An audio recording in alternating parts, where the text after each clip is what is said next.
Ich freue mich, dir heute einen weiteren Gästebeitrag vorlesen zu können.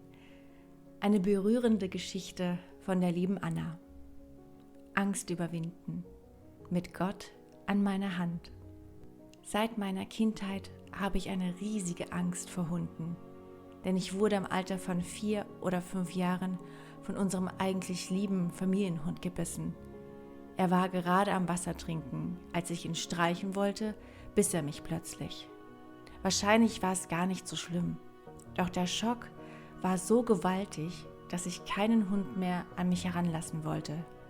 So wuchs langsam meine Angst vor Hunden. Sie wurde so groß, dass sie ins Ungesunde ging, denn sie hemmte mich, schöne Dinge zu erleben, wie zum Beispiel einen ganz normalen Waldspaziergang und somit die Schönheit der Natur zu genießen. Ich brauchte stets eine Begleitung für diese Ausflüge, denn alleine schaffte ich es nicht. Ich habe mich meiner lieben Mentorin anvertraut, die mir wirklich viele schöne Tipps gab. Zum Beispiel, Gottes Liebe freien Raum zu lassen, denn dadurch verliert die Angst an Kraft.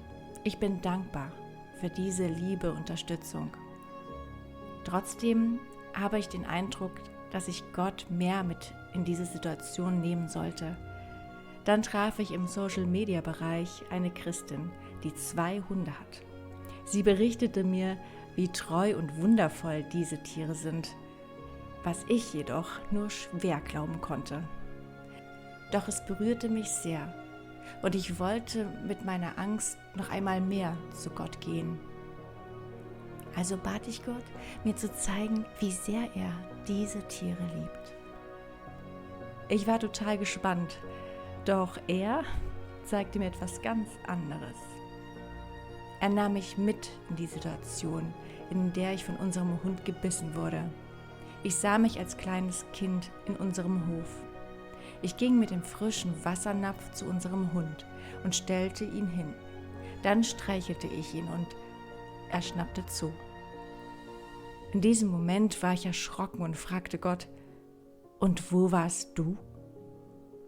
Dann zeigte er mir deutlich, dass seine Hand im Maul des Hundes war und nicht meine. Ich dachte nach und ja, es stimmt. Ich habe keine Narbe und ich hatte keine Verletzung davon getragen. Dann sah ich, wie ich nach diesem Biss weinend zu meinen Eltern rannte. Und da zeigte mir Gott, dass, weil meine Eltern keine äußere Verletzung gesehen hatten, sie auch nicht meine inneren erkannte.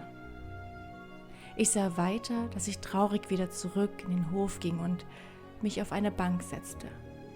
Gott zeigte mir darauf, dass er bei mir war und mich beschützte.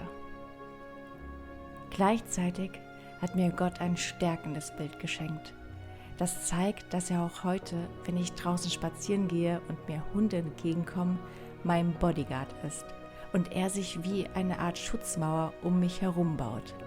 Dieses Bild war so eindrucksvoll für mich, denn normalerweise nehme ich auf längeren Spaziergängen immer 4 bis 5 Freunde mit, die sich schützend um mich wie eine Mauer herumstellen können. So zeigte mir Gott, dass ich diese Art von Schutz nicht mehr brauche, weil er mein Schutz ist. Ich spürte, dass mein Herz langsam diese Furcht verlieren darf.